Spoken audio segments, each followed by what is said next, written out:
देवतनय वरिष्ठं सर्वकल्याणमूर्तिं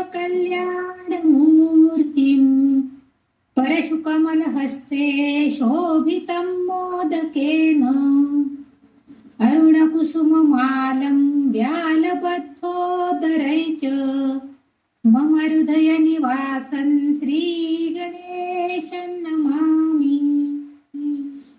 माते तुझ्या चरणी आश्रय देसी आम्हा, तेडेची नित्यमनी तुष्टी घडे प्रकामा।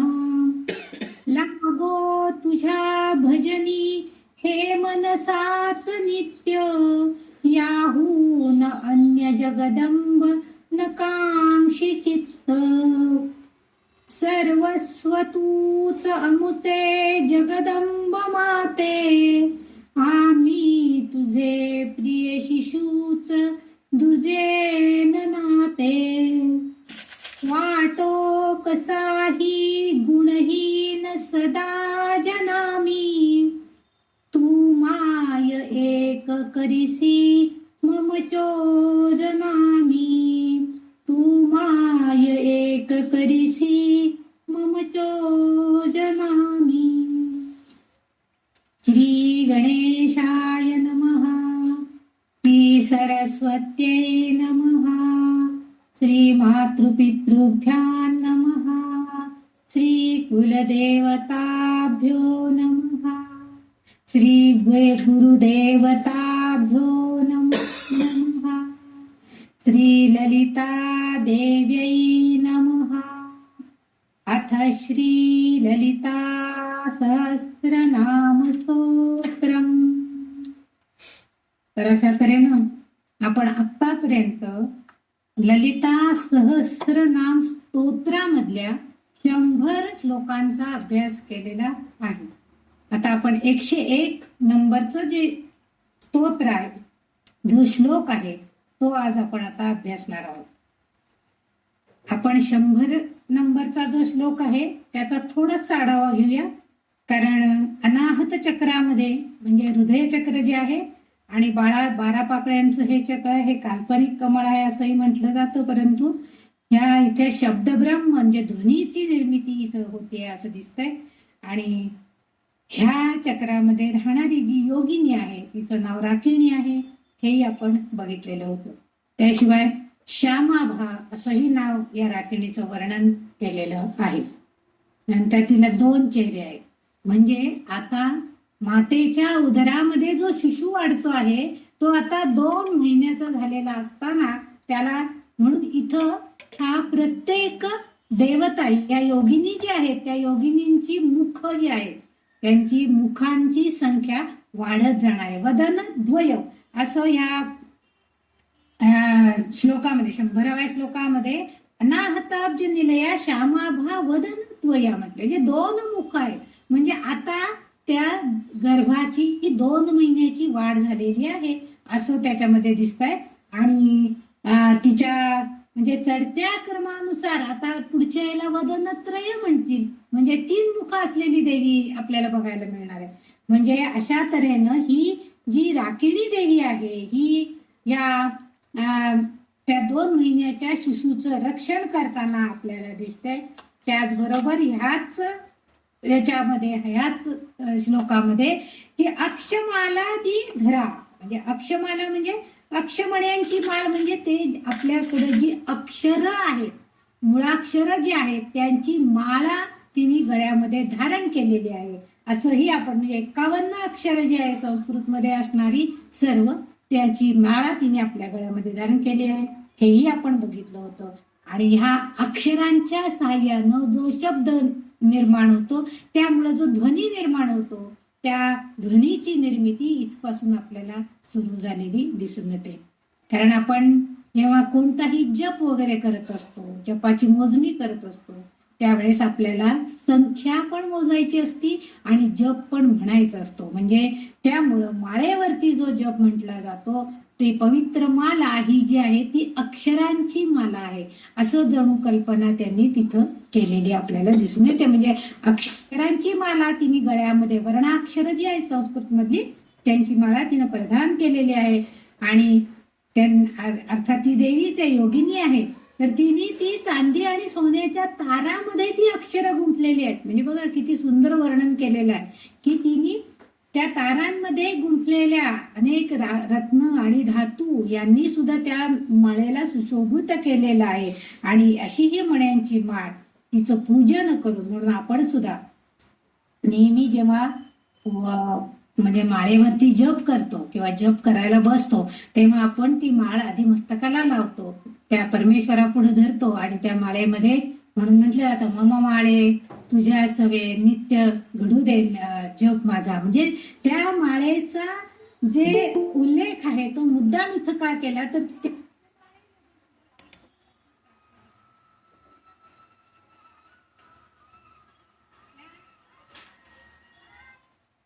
माळेमध्ये ती ती पवित्र व्हायला पाहिजे. म्हणून आपण आणि जेव्हा जेव्हा आपण आपल्या आराध्य दैवताकडे किंवा गुरूंच्याकडे जातो तेव्हा तेव्हा आपोआपच आपण त्यांच्या समाधीला किंवा त्यांच्या पायांशी गुरुचरणांशी आपण ती माळ लावून आणतो आणि त्या माळेमधली आपण जे मधून त्यातली जी शक्ती थोडी कमी केलेली आहे ती पुन्हा उद्दीपित करण्याचं कार्य करत असतो. हे त्या जपमाळेचं वैशिष्ट्य आहे आणि त्यामुळं ती वापरायची जपमाळा जी आहे ती आपण पवित्र करत असतो. दुसरी गोष्ट अशी आहे, आणखीन एक शेवटचं त्याच्यामधला शब्द आहे रुधिर संस्कृता. आता रुधिर म्हणजे रक्त आणि संस्थिता म्हणजे ते राहत आहे. म्हणजे आता इथं ते रक्त राहत आहे म्हणजे काय तर त्या रक्ताचं ती रक्षण करते, निर्मिती पण करते आहे.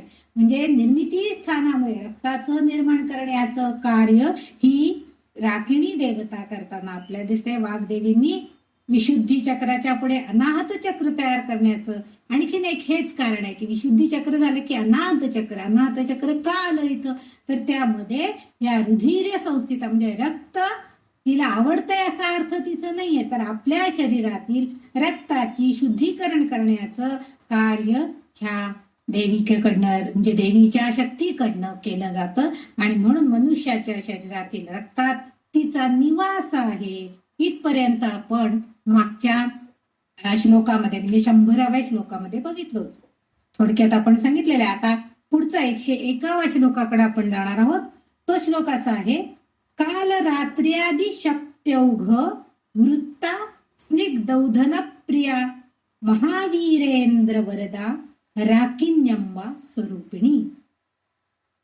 आता काल रात्री आदी शक्ती आणि ओघ असे 5 शब्द आहेत त्याच्यामध्ये. काल रात्री आदी शक्त्यौघ घ पर्यंत घ्यायचं. तर तिथं जे आहे तिथं हे 5 शब्द आहेत, काल रात्री आदिशक्ती आणि ओघ. काल रात्री ही योगिनी देवी आहे आणि ही शक्ती म्हणजे 12 शक्तींनी ही पूजली जाते. म्हणजे सगळ्या शक्तींनी युक्त असं हिचं पूजन केलं जातं. राखिणी हे तिचंच नाव आहे. येथे ती राखिणी नावाच्या देवतेच्या स्वरूपात असते. तिच्या भोवती 12 पाकळ्यांचं कमळ म्हणजे 12 पाकळ्यांचं कमळ या देवीच्या स्वरूपामध्ये आहे. प्रत्येक पाकळीचं प्रमुखत्व एक त्या कमळाच्या पाकळ्याची एक जी पाकळी आहे त्याच्यामध्ये एक देवतेकडे या देवीचं स्वरूपाचं वर्णन केलेलं आपल्याला दिसत. म्हणजे एक देवीकडे ती एक पाकळीचं सामर्थ्य तिला प्रदान केलेलं असं. प्रत्येक पाकळीचं प्रमुखत्व एक देवतेकडे त्याने दिलेलं. ह्या देवताच या राखिणी देवीला सहाय्यक आहेत. आणि ह्या काळरात्री म्हणजे काल रात्री असं जे म्हटलेलं आहे, या काळ रात्रीमध्ये क हे जे अक्षर आहे हे अक्षर क हे व्यंजन आहे आणि येथून व्यंजनाला सुरुवात होते. म्हणजे मुळाक्षर जी आहेत आपण मागच्या याच्यामध्ये बघितलं होतं की वर्णाक्षर जी एकूण आहेत मुळाक्षर त्यातल्या क पासून जी व्यंजन सुरू होतात त्या व्यंजनांची सुरुवात ह्या काल रात्री या शब्दापासून होते. आणि त्या पुढं 12 ह्या देवता आहेत. कोणकोणत्या आहेत त्या तर काल रात त्यांनी 14 पण दिलेले आहेत. कारण त्यांनी जे ग आणि ग असे जे 2 आपण जे क ख ग ग ग च छ ज ज य हे जे म्हणतो य आणि ग तर त्यांच्या नावाच्या सुद्धा देवता त्यांनी उल्लेख केलेले आहेत. त्यामुळे प्रत्यक्षात 12 मुळाक्षर आपण व्यंजन आहेत म्हणतो, पण इथं त्यांनी त्या 2 देवतांची सुद्धा नावं सांगितली आहेत. म्हणजे 14 देवता आहेत. काळ रात्री ख पासून खदिता, ग पासून गायत्री, घ पासून घंटाधारिणी, ग पासून गांबिनी, च पासून चंद्रा, छ पासून छाया, ज पासून जया, झ पासून झंकारिणी, गान रूपा म्हटले ज्ञान रूपा, डंग पासून डंक हस्ता, ढ पासून ढंकारिणी, अशी ही 12 व्यंजन जी आहेत ती क पासून ढ पर्यंत आपल्याला इथं बघायला मिळतात. आणि ह्या सगळ्या देवता या राखिणी देवीला सहाय्यक म्हणून कार्य करतात. या कालरात्री देवी जी आहे तिचा जन्म रुद्राच्या तमोगुणापासून झाला आहे असं म्हटलं जातं. आणि ही देवी 3 मुखांची, 3 नेत्रांची आहे की जिचे तेज रात्रीनंतर येण्याचं आदित्य, म्हणजे त्यांनी म्हटले काल रात्र्यादी शक्य आदि काल रात्र्यादी शक्य उघ, म्हणजे काल रात्री नंतर सुद्धा येणारा जो, जे रात्रीनंतर उगवणारा जो सूर्य आहे त्या उगवता सूर्यासारखं तिचं तेज आहे. सूर्यासारखी ती तेजपुंज आहे. तिचे केस मोकळे आहेत, विस्कटलेले आहेत आणि तिने काळी वस्त्र परिधान केलेली आहे. असं तिचं थोडक्यात वर्णन ह्या कालरात्रीचं.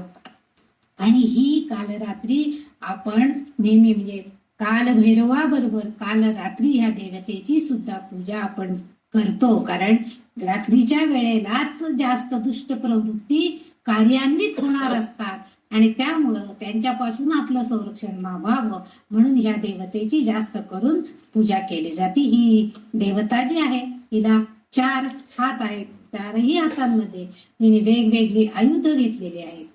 एका हातात शिवलिंग आहे, दुसऱ्या हातामध्ये वरदान देण्यासाठी तिने हात वर केलेला आहे. असा वरदान देण्यासाठी वर हात केलेला आहे, धारण केलेला आहे. ती तेजानं तळपती आहे आणि शक्तीचे ओघ, त्यांनी शक्त्यौघ असं नाव दिलेलं आहे. शक्त्यौघ म्हणजे शक्तीचे ओघ, म्हणजे गटागटानं शक्तीचे गट, विविध शक्तींच्या गटाद्वारे समूहाने प्रफुल्लित होऊन तिची सेवा केली. म्हणजे ह्या देवीची सुद्धा सेवा तिच्या अनेक सहाय्यक देवता ज्या आहेत त्या केल्या जातात आणि मग ती प्रफुल्लित होते आणि तिची सेवा केल्यावरती ती आपल्यावर सुद्धा तेवढाच कृपा करते. ती दुर्गा देवीच्या रूपामध्ये सुद्धा आहे असं म्हटलं जातं. आणि त्याच्यामध्ये आणखीन एका हातामध्ये तिने भुवना म्हणजे त्रिभुवनातील एक भुवन तिने आपल्या हातामध्ये काबूज केलेला आहे. एका हातात कर्ण, म्हणजे इथं म्हणजे कान हा लौकिक अर्थानं इथं कर्णासारखा आहे, पण कर्णाचं जे दातृत्व आहे म्हणजे कर्ण हा दान देणारा होता आणि तसं दान देण्याचं कार्य ही कालरात्री करते. आपल्याला ती दान देते कशाचं, तर तुम्ही सुद्धा तितके सुसंपन्न व्हा, तुम्ही सुद्धा तितकेच प्रफुल्लित राहा, तुमच्याकडे सुद्धा तसा शक्तीचे ओघ येऊ देत असं दान ती आपल्याला प्रदान करते. त्यामुळे तिच्या 4 हातामध्ये अशी वेगवेगळे, एक दानाचं दातृत्व म्हणजे कर्ण हातात आहे. कर्ण म्हणजे कान नव्हे, तर इथं कर्ण म्हणजे एक प्रतिकात्मक त्यांनी म्हटलेलं आहे की कर्णाचं जसं औदार्य होतं की तो काय मागेल ते दान लोकांना देत होता, तसं दान देण्याचं कार्य ही राखिणी देवी आपल्याला करताना करते. हिच्या मंत्राच्या पठणामुळे शत्रूंचा नाश होतो, ही आपल्याला दुर्गा रूपामध्ये पाहायला मिळते. कालरात्रीच्या ह्या 14 देवी शक्तींची मी आता नावं सांगितली मगाशी, त्या देवी शक्तींचे गट आहे, समूह आहे आणि त्यामुळे वर्णमाळेतील क पासून ढ पर्यंत ह्या सगळ्या देवींची नावं आपल्याला आताच मी सांगितलेली आहेत. आणि वर सांगितलेल्या 12 पाकळ्यांचं कमळ गुंगे असंही म्हटलं जातं की ही जी देवी आहे असं एक कल्पना आहे. अर्थात तेवढी पात्रता आपली पाहिजे, तेवढ्या आपल्याकडं ज्ञान साधना आपली पाहिजे की ही देवी आपल्या मृत्यूच्या आदल्या दिवशी आपल्या मृत्यूची चाहूल आपल्याला देते. आपल्याला समजा त्यांनी जेव्हा त्यांच्या गुरूंचं सांगितलं तेव्हा त्या ज्ञानी माणूस होती, ती साधना केलेली होती, ते साधू होते आणि त्यामुळं त्यांना आपल्या मृत्यूची चाहूल लागलेली होती. ही आपल्याला सुद्धा ती चाहूल लागती आपल्या मृत्यूची, कारण आपलं शरीर आपल्याला सांगत असतं की नाही अगं बाई तुला हे सगळं होतंय म्हणजे तुझ्या शरीरामध्ये आता ती ताकद नाहीये, तू म्हणतेस मी करते पण तुझ्या हातातली ताकद कमी झालेली आहे. ही कल्पना आपल्याला शरीर सांगत असतं म्हणजेच आपल्याला चाहूल लागलेली असती पण आपल्याला ते कळत नाही. आपल्याला वाटतं काही नाही, नेहमी सारखं आपण पुढे रेटेन आणि मग आपण म्हणतो अहो काही नाही, चांगलं चालत गेलो बघा आम्ही आणि तिथं गेल्यावर अगदी छाती दुखायला लागलं, हार्ट अटॅक आला. हे सगळी लक्षणं काय आहेत? किती आपल्याला चाहूल देत असती, आपला हात दुखतोय, आपली छाती दुखते, आपल्याला थोडंफार त्रास होत असतो, पण आपण त्याच्याकडे दुर्लक्ष करतो. आणि म्हणून ही देवी आपल्याला मृत्यूची चाहूल देणारी देवी असं सुद्धा हिचा उल्लेख काही ठिकाणी केला गेलेला. आता पुढचा जो शब्द आहे स्निग्धौधन प्रिया, स्निग्ध ओदन प्रिया. आता स्निग्ध औदना प्रिया. स्निग्ध म्हणजे चिकट तुपकट असं जे पदार्थ असतो त्याला स्निग्ध पदार्थ. आपण जे म्हणतो की जानेवारी महिन्यामध्ये आपण सगळेजण तीळ वगैरे असं का खातो? स्निग्ध पदार्थ, की जेणेकरून आपल्या शरीरामध्ये हे स्निग्ध पदार्थांचं थोडं खाणं झाल्यामुळं शरीराचं तापमान किंवा शरीरामध्ये जे थंडीमुळे आपली जी स्किन सगळी अशी हे झालेली असते, कोरडी पडलेली असते, त्याला स्निग्धता मिळण्यासाठी तर आपल्याला त्याचा उपयोग होतो, तेलकटपणा त्वचेचा राहण्यासाठी. तर तसं चिकट तुपकट औदन नैवेद्य. आता औदन म्हणजे इथं नैवेद्य असा अर्थ आहे. नैवेद्य प्रिया म्हणजे तिला असा चिकट तुपकट पदार्थांचा नैवेद्य. आता चिकट तुपकट म्हणजे काय, तुपाचं नैवेद्य दाखवतो का आपण? तसं नाहीये.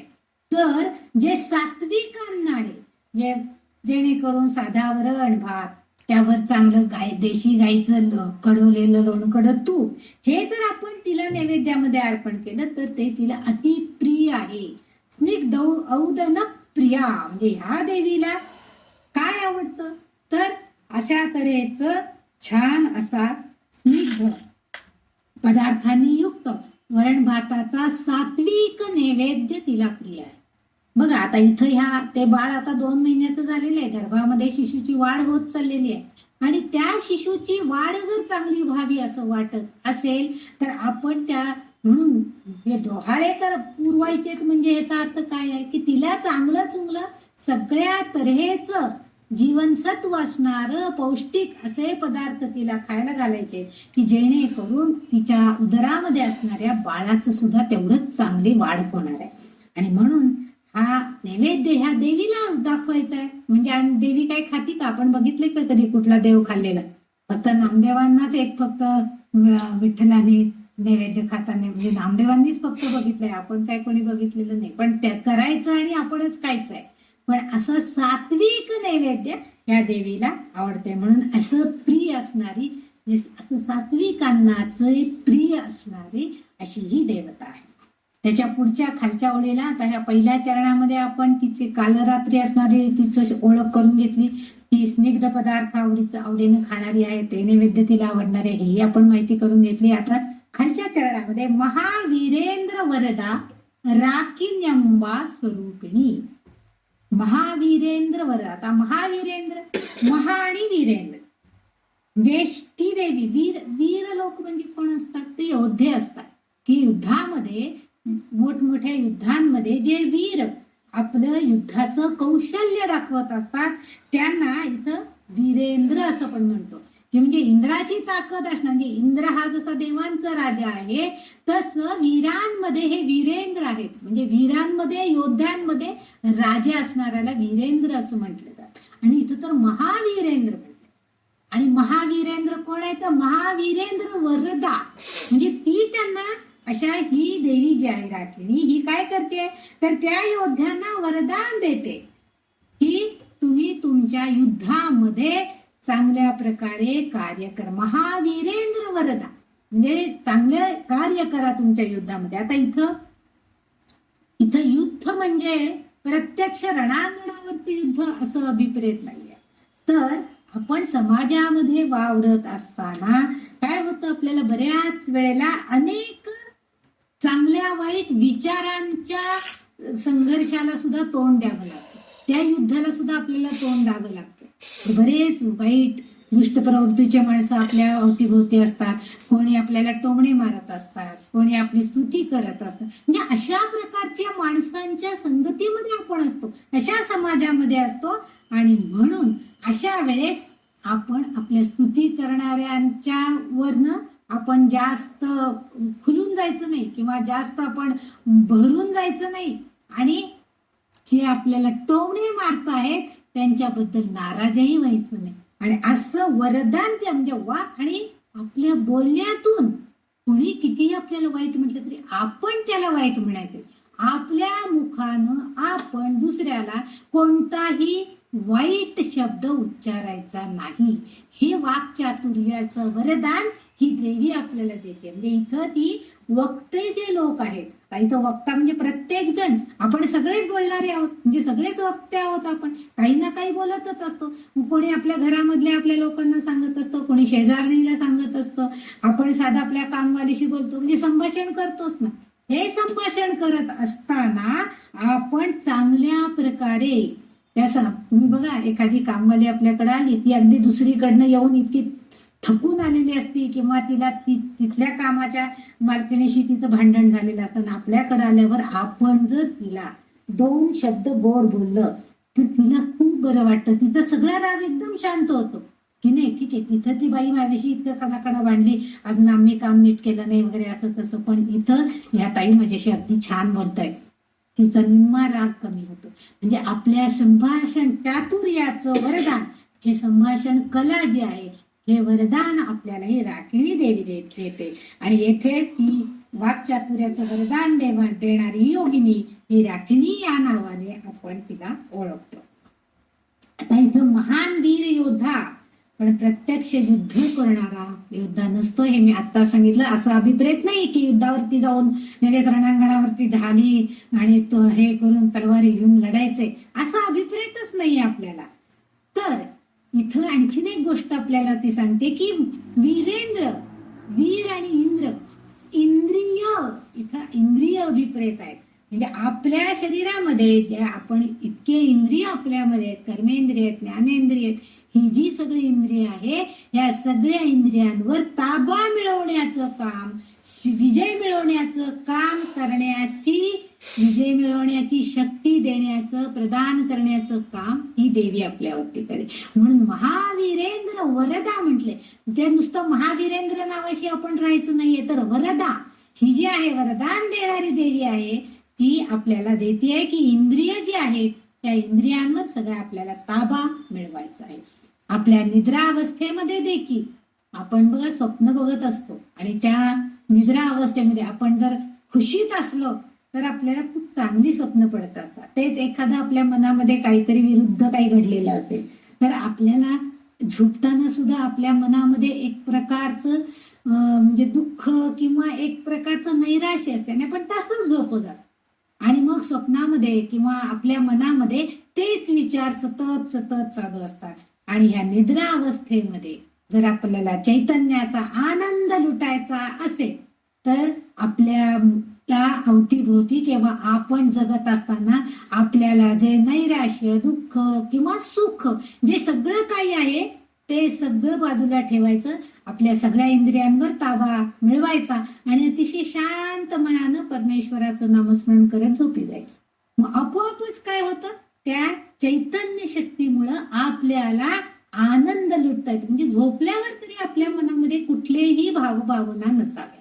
शांत मनाने झोपायचं, शांत झोप लागते, आणि मग आपण एक प्रकारचं मानसिक आनंद त्यात, म्हणजे आनंद जो मिळवायचा आहे, तो आनंद जो लुटायचा आहे आपल्याला, ते मिळवण्याची शक्ती ही देवता देते. ते वरदान आपल्याला ती देते आहे. म्हणून इंद्रियांचा योद्धा देखील तीच आहे. म्हणजे ती योद्धा आहे, आपण योद्धे आहोत, आणि आपल्याला ती वरदान देते आहे की तुम्ही अशा प्रकारे इंद्रियांवर नियमन करा, इंद्रियांना सगळ्या ताब्यात ठेवा, आणि सुख समाधानामध्ये झोपेत सुद्धा आनंद मिळवायचा प्रयत्न करा. बघा किती छान कल्पना त्यांनी सांगितलेली आहे की झोपताना सुद्धा आपण शांत म्हणजे चैतन्य शक्तीमुळे आपल्याला आनंद मिळायला पाहिजे. आणि ह्या अवस्थेला आपण मागच्या एका कुंडलिनी जागृतीच्या याच्यामध्ये श्लोकामध्ये बघितलेलं होतं की तुर्यावस्था म्हणतात.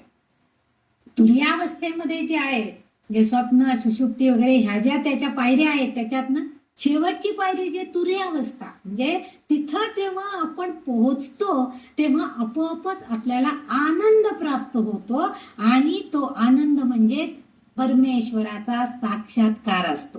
आता परमेश्वराचा म्हणजे परमेश्वर कुठे आहे? तो आपल्या हृदयातच आहे. म्हणजे आत्मसाक्षात्काराचं जे गोष्ट आहे, आत्मसाक्षात्कार जो आहे तो होण्यासाठी ही राखिणी देवी आपल्याला प्रयत्न करते आहे.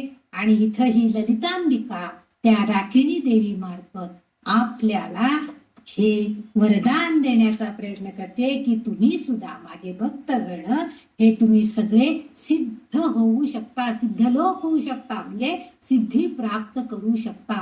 पण त्यासाठी ह्या राखिणीद्वारे आपल्याला वरदानही तीच देते. अशा ही ललितांबिका आपल्यावरती सदैव कृपा करते. पुढचं जे शब्द आहे त्या श्लोकामधला ते राखिण्यंबा स्वरूपिणी.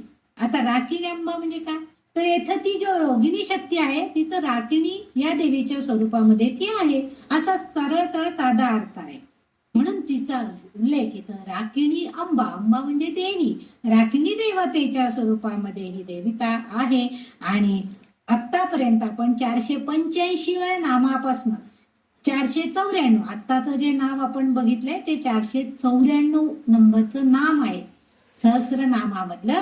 तर हे नाव ही जी आहेत ही नावं ही सगळी ह्या राखिणी देवीच्या स्वरूपामधल्या योगिनींची नाव आहेत. आपण मगाशी जी काही काही नावं बघितली ती सगळी ही राखिणी देवीच्या स्वरूपातली नावं आपल्याला बघायला मिळतात. इथं आपला 101 नंबरचा जो श्लोक आहे तो म्हणजे समाप्त होतोय, म्हणजे संपतोय. ह्याच्यातनं आपण मुख्य गोष्ट काय घ्यायची तर ते म्हणजे आपण आपल्या स्वतःला म्हणजे आपण म्हणतात की काय तुम्ही व्हेजिटेरियन माणसं म्हणजे काय नुसतं तूप दूध खाणारे लोक काय तुमच्या अंगात शक्ती नाही असं लोक म्हणत असतात. पण तसं नाहीये. हे अन्न ज्या देवतेला आवडतं त्या देवतेचं प्रिय अन्न आम्ही पण भक्षण करतोय, मग ती आमच्यावर कृपा करणार नाही का? नक्कीच करणार. कारण आता तीच आपल्याला सगळी शक्ती देणार आहे. कारण आता आपल्या त्या मातेच्या उदरामध्ये तो शिशू जो वाढतोय त्याला सुद्धा ती तेच सांगते, म्हणजे त्याला सुद्धा पोषण करण्याचं काम ती करते. म्हणून इथं आपल्याला हे राखिणी देवीचं वरदान आपल्याला इथं मिळालेलं आहे. आणि राखिण्यंबा स्वरूपिणी या स्वरूपामध्ये ती आहे. पुढच्या श्लोकामध्ये आपल्याला दुसरा 1 नंबरचा श्लोक आहे तो असा आहे, मणिपुराब्ज निलया वदनत्रय संयुता वज्राधिका युधोपेता डामर्यादी भिरावृता. असा हा 102 नंबरचा श्लोक आहे. म्हणजे आतापर्यंत आपण अनाहत चक्राची माहिती आपण घेतली या राखिणी देवीच्या मार्फत. आता जे आहे मणिपूर चक्रामध्ये आपण आता जातोय. मणिपुराब्ज निलया, निलय म्हणजे घर, म्हणजे वास्तव्य करण्यासाठी असणार ठिकाण निलय. तर मणिपुराब्ज निलया वदनत्रय संयुता, वदनत्रय, त्रय म्हणजे 3, वदन म्हणजे मुख, म्हणजे जिला 3 मुख आहेत अशी ही मणिपूर चक्रामध्ये राहणारी 3 मुखे असलेली अशी ही योगिनी देवता आहे. ती मणिपूर चक्रामध्ये वास करते आहे, राहते आहे. म्हणजे ह्या चक्राची ओळख करून देणारी ही जी योगिनी आहे ती लक्षिणी किंवा लाकिनी या नावानं ओळखली जाते मणिपूर चक्रामध्ये. म्हणजे आता इथं गर्भिणी स्त्रीचा 3रा महिना चालू झालेला आहे. आता ती म्हणजे ह्या चक्रामध्ये मणिपूर चक्रामध्ये जेव्हा ती देवीचे वर्णन आपल्याला बघायला मिळते तेव्हा त्या गर्भाची 3ऱ्या महिन्याची अवस्था आहे. त्या शिशूचं रक्षण ही देवी करताना आपल्याला दिसते. आणि इथं तिचं नाव लक्षिणी किंवा लाकिनी या नावानं ओळखलं जातं. मणिपूर हे जे चक्र आहे हे 10 पाकळ्यांचं कमळ आहे आणि प्रत्येक पाकळीमध्ये एक योगिनी वास करते. म्हणजे त्या पाकळीचं वैशिष्ट्य, त्या पाकळीचं अध्यक्षता, त्या पाकळीचं प्रमुखत्व हे सगळं त्या देवतेकडे, त्या योगिनीकडे आहे. आता इथं 495 नामापासनं ते 503 नावापर्यंत या योगिनी लाकिणी जी आहे, म्हणजे लाकिन्यंबा स्वरूपिणी असं त्या शेवटी येते त्या एका पुढच्या श्लोकामध्ये. तर ही लाकिणी देवी जी आहे ही 495 नावापासून 503 नामापर्यंत तिचंच वर्णन आता केलेलं आहे. म्हणजे ती कशी आहे, ती काय करते, ती कुठं राहते, तिचं वर्णन आता आपल्याला बघायला मिळतं.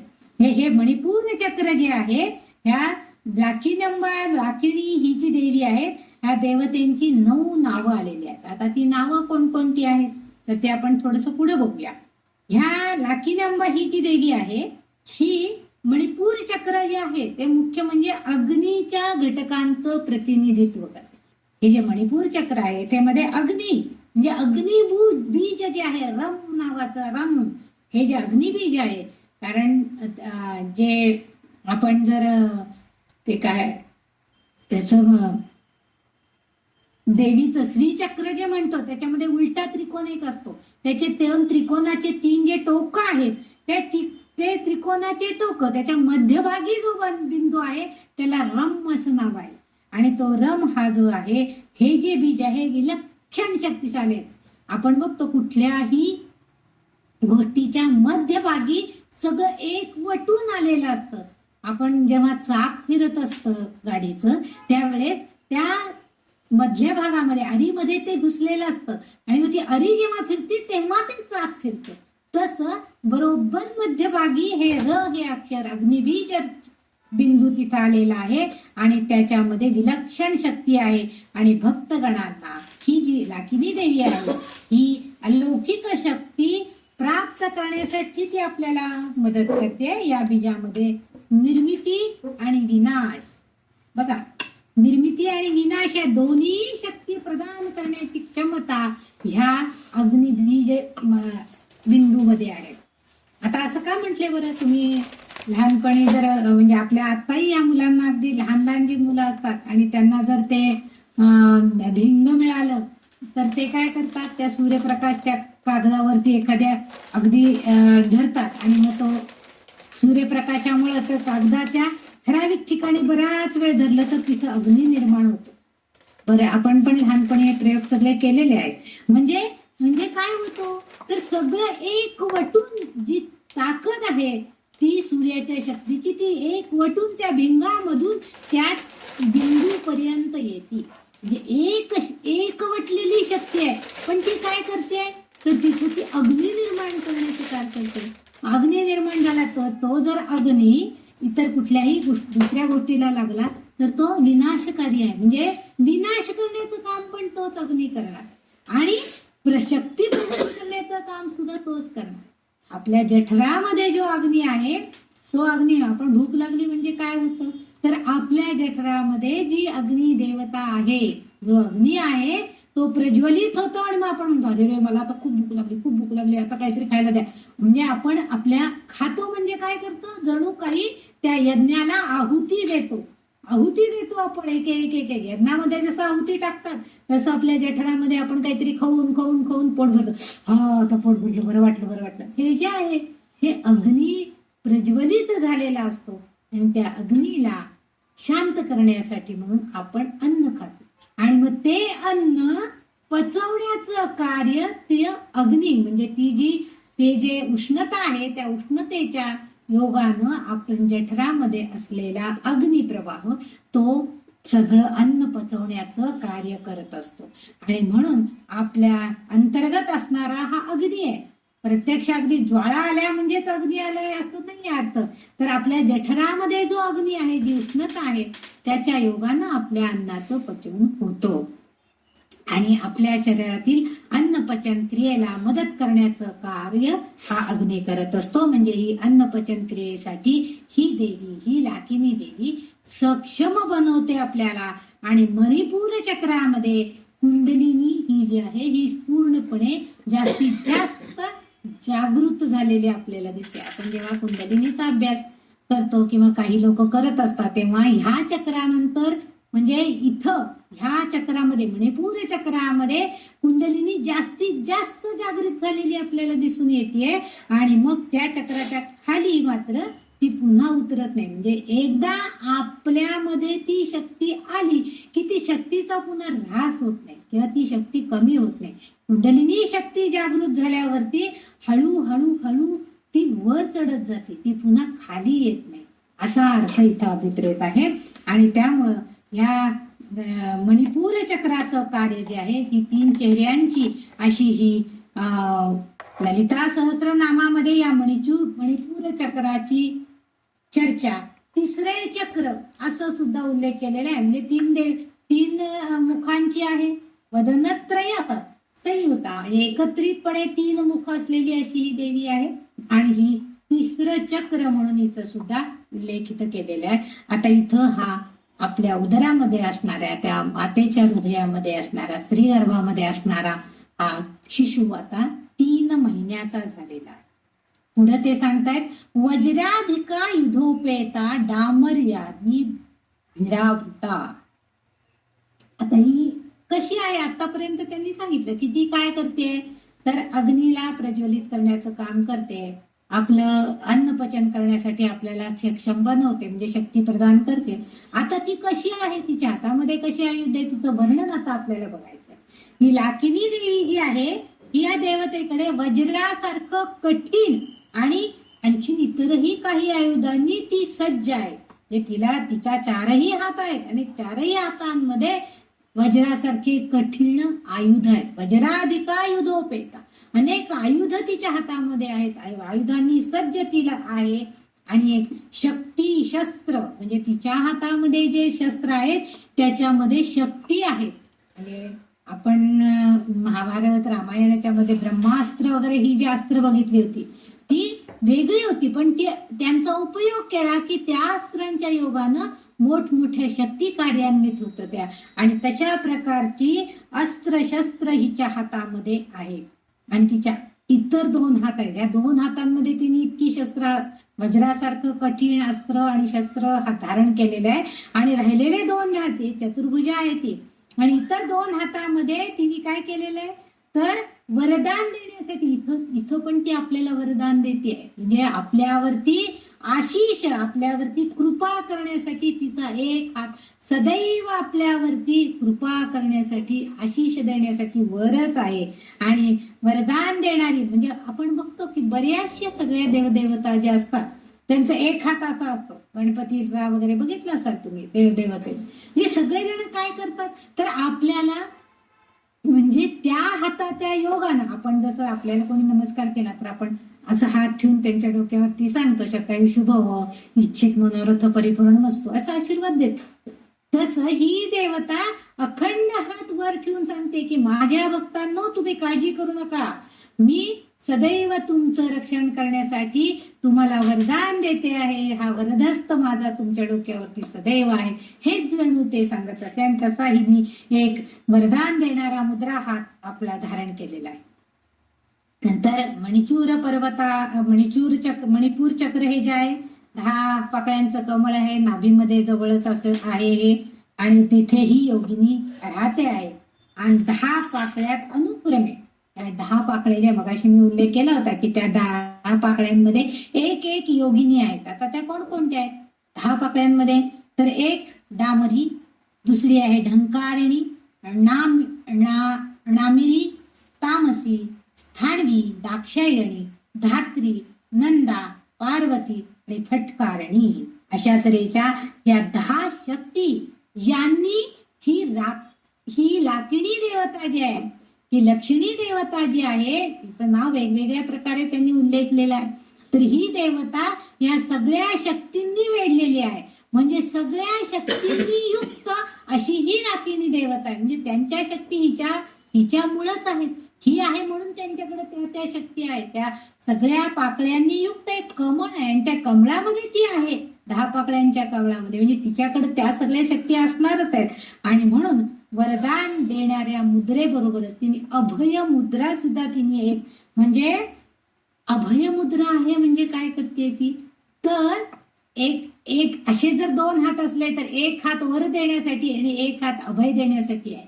दोन्ही हात जर वर असले, अभय म्हणजे काय, तर आपल्याला जर कोणत्या दुष्ट प्रवृत्तीवरनं, दुष्ट विचारांपासनं, दुष्ट माणसांपासनं किंवा कोणत्याही गोष्टींचं भय वाटत असेल, भीती वाटत असेल, तर भीती दूर करण्यासाठी संरक्षक असणारी अशी ही मुद्रा तिची आहे. म्हणजे तिचा एक हात अभय मुद्रा म्हणून आहे आणि एक हात जो तिने अभय आपल्याला वर देण्यासाठी वर केलेला आहे. अशा तऱ्हेनं आपल्या भक्तांचं संरक्षण ही लाकिनी देवी करते आहे, असं इथं आपल्याला दिसतंय.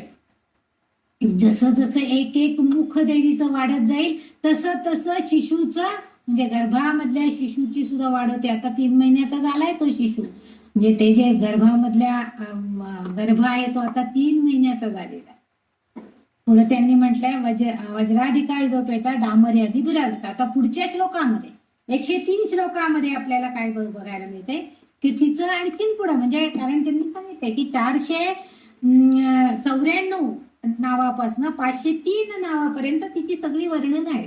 ती कशी आहे आता इथं आपल्याला तिचं आयुधांनी युक्त असलेली असं आपल्याला बघायला मिळतं. तिचं मुख 3 आहेत हे वर्णन आपल्याला बघायला मिळतं. आता पुढं काय आहे रक्तवर्णा मौसनिष्ठा गुडान्न प्रीत मानसा समस्त भक्त सुखदा लाकिनी अंबा स्वरूपिणी. 103 नंबरचा श्लोक आहे. इथं तिचं लाकिनी नाव आहे हे त्यांनी आपल्याला सांगितलं. म्हणजे मणिपूर चक्रामध्ये जेव्हा ती आलेली आहे तेव्हा त्या चक्रामध्ये आता ती लाकिनी या नावाच्या स्वरूपामध्ये ही योगिनी आपल्याला बघायला मिळते. ती रक्तवर्ण आहे. रक्तवर्ण म्हणजे लाल रंगाचे म्हणजे लाल रंग असलेले मौसनिष्ठा. आता मौसनिष्ठा म्हणजे काय बघा, आपण बघतो की समजा खूप एखादा आजारी माणूस असेल तर त्याच्या शरीरावरती नुसतं कातड आणि हाड असं म्हणजे हाडच नुसती दिसत असतात. निव्वळ एखादा बारीकसा पापुद्रा त्या हाडांवरती झाकलेला आहे. आपण म्हणतो काय ग बाई हाड कातड राहिले बाईचं या, किंवा अगदी नुसते जे झाले. ही जी पातळी आहे किंवा हा जो प्रकार आहे अशी जी स्थिती आहे ही, म्हणून मांस हा जो आहे हा प्रत्येकाला पाहिजे कुठल्याही गोष्टीमध्ये. आपण बघतो की अगदी बारीक झालं तरी सुद्धा चेहरा सुद्धा निस्तेज दिसायला. आपण म्हणतो काय हो किती खराब झालाय, सगळं तेजच गेलं बघा तुमचं. असे सुद्धा उद्गार आपण एखाद्या आपल्या मैत्रिणीबद्दल काढत असतो की तिला बाबा काही आजार झाला किंवा काही घटना घडल्या आणि ती फार दुःखामध्ये असेल तर आपण म्हणतो काय हो अगदी तेज गेलं बघा, सगळं किती बारीक झाल्यात ताई, अगदी फारच बाई नुसतं हाडण कातडं राहिलंय, असे उद्गार आपण करतो. हे जे मांस आहे म्हणजे आपल्या शरीरामध्ये म्हणजे शरीरामध्ये मांस धातू म्हणजे चरबी जी आहे ती थोडीफार तरी पाहिजेत. म्हणजे देहाचं अध्यक्षस्थान असणारी ही देवी आहे. म्हणजे लाकिनी ही जी देवी आहे मांसनिष्ठा म्हणजे अध्यक्षस्थान आहे. शरीरातील मांसामुळे ती व्यक्तीला परिचय होतो. आपण म्हणतो ना त्याने का उंच अशा छान शरीरानं छान आहेत बघा, त्या बघा आमच्या ओळखीच्या आहेत असं आपण ओळख करून सांग. म्हणजे आपण त्यांच्या शरीर यष्टी कशी आहे तर अशी आहे. किंवा आता समजा एखादीला 6 बोट असली तर आपण त्याने का त्यांच्या हाताला 6 बोट आहेत बघा, म्हणजे तो परिचय होतो त्या माणसाचा. तर अशा तऱ्हेनं म्हणून जे देहधारी मानवाची अधिष्ठात्री देवता जी आहे, देहधारी मानव जे आहे, देह जो आहे आपला हा मांस रक्त यांनी युक्त आहे. मागच्या याच्यामध्ये रुधिर संस्थिता म्हटलंय, इथं मांसनिष्ठा म्हटलेले. म्हणजे आपल्या शरीरावर जे कातड आहे आणि कातडीच्या आतमध्ये जे मांसल भाग आहे जी त्वचेच्या आतमधल्या बाजूला, तर तो जो आहे त्याची अधिष्ठात्री देवता ही म्हणजे ही लाकिनी देवता आहे. म्हणजे रक्ताच्या आवरणाखाली ही लाकिनी आढळते. म्हणून वाग्देवींनी सहस्रनामातील हे 3रे चक्र म्हणून आपली ओळख करून दिलेली आहे. आणि म्हणून इथं त्याची चर्चा आपल्याला केली जाते. म्हणजे बघाल वाग्देवता जे आहे त्याही खूप हुशार आहेत. त्यांनी इथं जे परिचय करून दिला आपल्याला की तुमच्या देहामध्ये जी हाडं आहेत, जे कातडं म्हणजे त्वचा जी आहे, जे रक्त आहे आणि जे मांस आहे ते सगळं मेद रूप आहे. म्हणजे मेद आहे त्याच्यामध्ये. म्हणजे आपल्या मेदांनी म्हणजे आपल्या शरीरामधनं असलेल्या मांसानी चरबीनी युक्त आपण सगळं आहे. पण ह्यामध्ये ही देवता म्हणजे आता इथं त्या देवीला काय सांगायचंय, आपण काय त्याचा अर्थ घ्यायचा तर आता ह्या शिशूचं ते जे बाळ जो गर्भ वाढतोय त्याला आता हळूहळू तो मांसाचा गोळा वाढायला लागलेला आहे. आणि मग हळूहळू त्याला आता पुढच्या चक्रामध्ये म्हणजे ते एक अवयव येऊ लागतात. आणि ह्याचं रक्षण करण्याचं काम ही लाकिनी देवी करते आहे.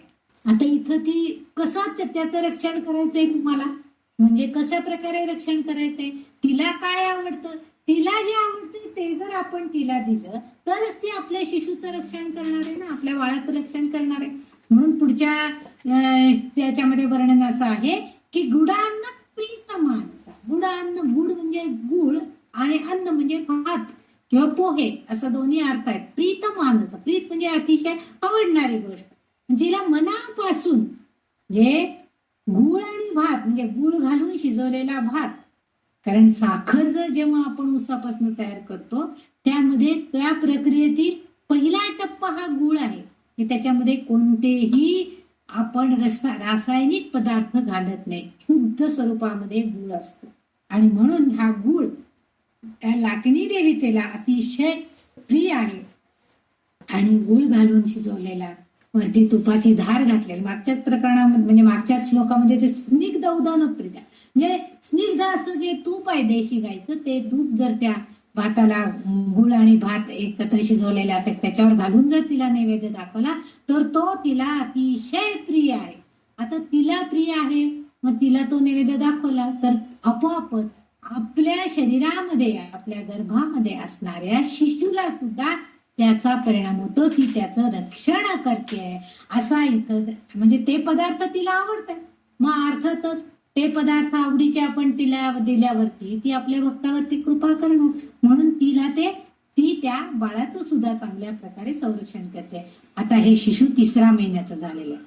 पुढचा जो शब्द आहे म्हणजे या चरणामधला पहिला शब्द, समस्त भक्त सुखदा. आता ती कशी आहे, तिला काय आवडते ते झालं, तिचं वर्णन झालं, तिच्या आयुधाचं वर्णन झालं, तिच्या स्वरूपाचं वर्णन झालं. आता समस्त भक्त सुखदा, आता शब्दातच सगळं आहे. समस्त म्हणजे सगळ्या भक्तांना सुख देणारी अशी ही आहे समस्त भक्त सुख. म्हणजे आणि आपल्याला माहितीये की आपली ललिता देवी हीच मुळात अशी कशी आहे, तर ती सगळ्या भक्तांना आनंद देणारीच आहे. आणि मग तिच्या सहाय्यक ह्या योगिनी आहेत सगळ्या, मग त्या पण आपल्या भक्तांना आनंद द्यायलाच पाहिजे. मग तिच्या सहाय्यक देवता आहेत म्हटल्यावर सगळ्या समस्त भक्तगणांना सुख देणारी अशी ही लाकिनी देवी आहे, ती आनंद देते. गोड पदार्थ आवडणारी ही अंबा आहे, भक्तांच्या जीवनात सुद्धा गोडवा प्रदान करणारी अशी ती माता अंबा स्वरूपिणी आहे. आता गोडवा अडलेला आहे म्हणजे काय बघा, आपण 3रा महिना पूर्ण झाल्याशिवाय 4थ्या महिन्यामध्ये आपण चोरचोळी करतो का हो, कारण ही जी गोड बातमी आहे ते इतरांना सगळ्यांना सांगायची आपल्याला घाई असते की अहो आमच्या सुनेकडे विशेष आहे, अहो माझ्या मुलीकडे विशेष आहे, अहो माझ्या भाचीकडे विशेष आहे, हे सांगण्याची आपल्याला खूप घाई असते, आपल्याला माहित असतं. पण तोपर्यंत ते जे शिशु आहे, तो जो गर्भ आहे तो थोडाफार वाढीस लागलेला असतो, त्याचं चांगल्या प्रकारे रक्षण त्या लाकिनी देवीनं केलेलं असतं. आणि म्हणून त्या जी माता आहे, गर्भिणी माता जी आहे, तिला सुद्धा गोडवा प्रदान केला जातो आणि तिच्याकडून अशी गोड बातमी देऊन इतर सगळ्या जनांना सुद्धा गोडवा प्रदान करण्याचं काम या मातेकडनंच होतं. कारण तिने जर रक्षण केलं नाही तर आपोआप गर्भपात होण्याची शक्यता असते. आणि म्हणून त्या मातेला प्रसन्न करून घेऊन तिला गोड असा नैवेद्य दाखवून आपण आपल्या शिशूचं कल्याण करण्यासाठी, शिशूचं वाढ करण्यासाठी तिच्याकडे प्रार्थना करतो. आणि मग आपोआपच ती देवी आपल्या जीवनामध्ये गोडवा, कारण ती माता आहे, लाकिनी अंबा स्वरूपी, अंबा म्हणजे माता इथं अर्थ आहे, अशी आई आहे ती. आणि माता ही नेहमी आपल्या भक्तांचं, आपल्या लेकरांचं कल्याण करणारी असते. आणि म्हणून इथं उल्लेख आलेला आहे की लाकिनी अंबा स्वरूपिणी.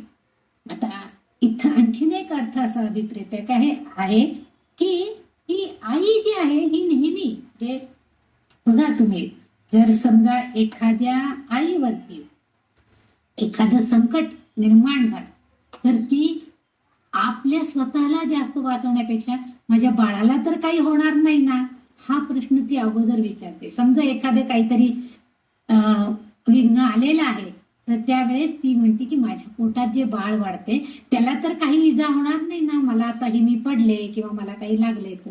म्हणजे ती माता जी आहे तशी माता स्वरूप, म्हणजे अशा वेळेला ते जी दुष्ट प्रवृत्ती किंवा दुष्ट शक्ती जी काही त्या बाळाचं नुकसान करणारी आहे, तर त्यापासून रक्षण करण्याचं काम सुद्धा हीच लाकीनंबा करते, कारण ती आईच्या ममतेनं त्या बाळाचं रक्षण करते. म्हणजेच ही देवी स्वरूप आई आपली म्हणजे मातेच्या गर्भातल्या त्या शिशूचं सुद्धा रक्षण करते. असा इथं या समस्त भक्त सुखता लाकीनंबा स्वरूपेटी असं या 103 नंबरच्या श्लोकाचा अर्थ इथं आपल्याला म्हणजे लाकिणी ही माता स्वरूपामध्ये आहे आणि ती त्या शिशूचं गर्भातल्या शिशूचं रक्षण करताना आपल्याला दिसते आणि ती माता स्वरूप अशी ती आहे. आता पुढचा 104 नंबरचा श्लोक आहे. 104 नंबरच्या श्लोकामध्ये आता पुढच्या इथं 503 नंबरचं नाव संपतं. लाकीनंबा स्वरूपिणी 503 नंबरचं नाम संपतं आपल्याला इथं. तर ह्या आतापर्यंत राकिणी झाली आणि आता पहिल्यांदी डाकिणी झाली, राकिणी झाली आणि आता लाकिणी झाली. म्हणजे अशा प्रत्येक एक योगिनींचं महत्व इथं आपण बघतोय. आता पुढचं जे स्वाधिष्ठान चक्र जे आहे, आता स्वाधिष्ठान चक्रामध्ये आपल्याला जायचंय. म्हणून त्याचा सुरुवातच स्वाधिष्ठानांबुजगता चतुर्वक्त्र मनोहरा शूलाद्या युध संपन्ना पीतवर्णाति गर्भिता असं वर्णन केलेलं आहे. म्हणजे या वाग्देवी वर्णन करतायत की काय आहे ती, की येथे स्वाधिष्ठान चक्राची ओळख आपल्याला होते.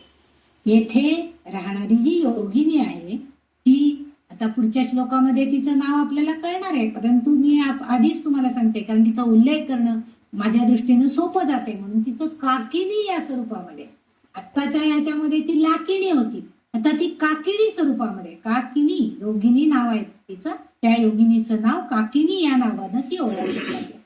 आता इथं सुद्धा 504 नामापासून 513 नंबरच्या नावापर्यंत या काकिनी या योगिनीचं वर्णन या वाग्देवतेंनी इथं केलेलं आहे. हे चक्र जे आहे ते अगदी मूलाधार चक्राच्या अगदी वरच्या भागामध्ये आहे आणि इथं 6 पाकळ्यांचं कमळ आहे. या 6 कमळाच्या पाकळ्या आहेत. इथे ही चतुर्भुज अशी आहे, 4 हात आहेत या काकिनी देवीला. आणि आता इथं आणखीन एक म्हणजे आता ही चतुर्भुज आहे आणि चतुर्मुख पण आहे.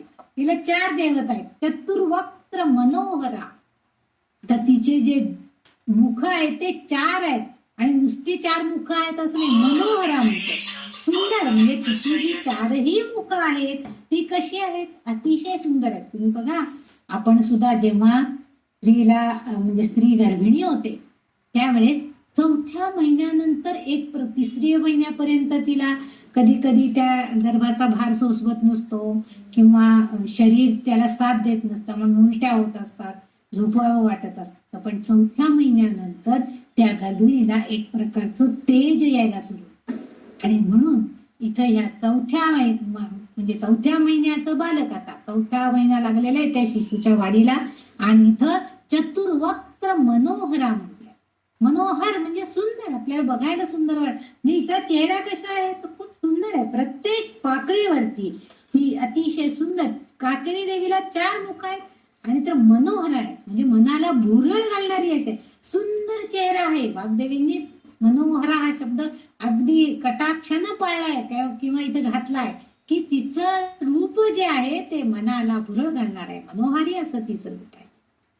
आता इथं आधीचे स्वाधिष्ठानांबुजगता जे आपण पहिला शब्द जो बघितला या 104 नंबरच्या श्लोकामधला, तर त्या प्रत्येक मी सांगितलं की 8 पाकळ्यांचं कमळ आहे. आणि आणखीन एक गोष्ट आहे की इथं हळूहळू आता 4थ्या महिन्यामध्ये हळूहळू अवयव निर्मिती गर्भाची चालू होते आणि त्यामुळं इथं 4थ्या महिन्यापासून आपण म्हणतो ना, अगं आता 4था लागलाय, आता जपायला हवं बरं का, आता तू अजिबात काही करू नकोस, किंवा म्हणजे पहिले 4 महिने तर आपण अतिशय चांगलं जपतोच. म्हणजे आता आजकाल तरी आपण खूपच काळजी घेतो कारण परिस्थिती अशी आहे की काय होईल सांगता येत नाही, पण तिची काळजी घेणं हे आपलं जसं काम आहे तसंच काम ही देवता या योगिनी देवता सुद्धा करतायत.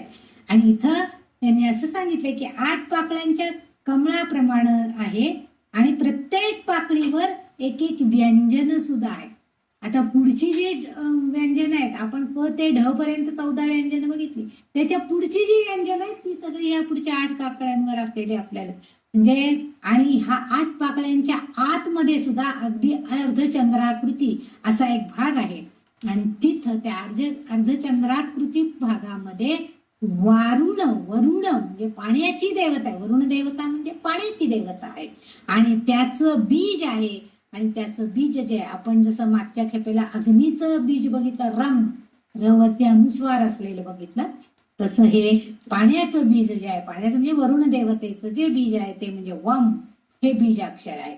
आणि वरुण बीज म्हणजे वम आणि अग्निबीज रम यांच्या संयोगानं अलौकिक शक्तीची अशी ही देवता योगिनी प्रदान करते. म्हणजे अलौकिक शक्ती आपल्याला म्हणजे आता आधीच्या चक्रामध्ये असणार अग्नीची शक्ती आणि आत्ताच्या चक्रामध्ये असणारी पाणी काय करतो, आपल्याला थंडावा देतं, निर्माण करतं थंडावा. आपण म्हणतो ना की थोडंसं पाणी प्या म्हणजे तुमच्या जीवाला जरा बरं वाटेल, उन्हात नालायत, गरम झालाय, हे जे का म्हणतो आपण, तर म्हणजे आपल्या ती जी शक्ती आहे ती शक्ती या 2 चक्रांमध्ये, आधीच्या चक्रामधली अग्नीच्या बीजामधली शक्ती अग्निशक्ती आणि आत्ताच्या ह्या वम हे जे वरुण देवतेचं बीज आहे ह्याच्यामधनं निर्माण होणारी पाण्यासारखी शीतलता ही ह्या बीजामध्ये आहे.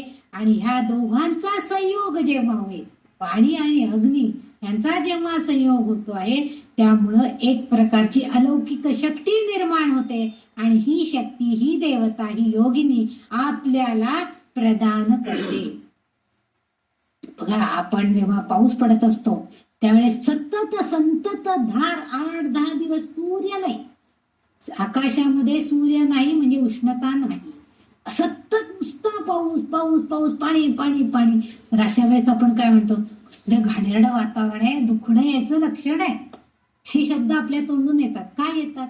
कारण अग्नीचं वास्तव्य पृथ्वीवर नसताच त्यावेळेस. तसं आपल्या शरीरामध्ये सुद्धा जर अग्नी नसेल, आपल्याला भूक, मग आपल्याला भूकच लागत नाही.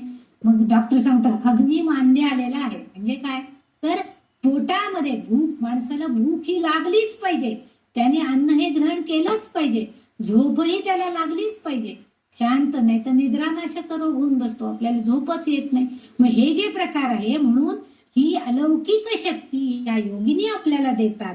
आणि त्या योगी म्हणजे समजा 2 दिवस पाऊस पडला, पुढे 2 दिवस जर ऊन पडलं तर आपोआप सगळी झाडं पिकं भराभर वाढायला गती घेतात. कारण का, तर योग्य प्रकारचं उष्णता आणि योग्य प्रकारची पाण्याची मुबलकता त्यांना मिळालेली असते. तसं आपल्या शरीरामध्ये सुद्धा हे अग्नी आणि हे पाणी यांचं योग्य प्रमाण असेल तर आपलं शरीर सुद्धा समृद्ध व्हायला मदत होती. आता आपल्याला थंडीमध्ये बघा आपल्याला भूक लागते, आपण खातो पण आणि ते पचतं पण.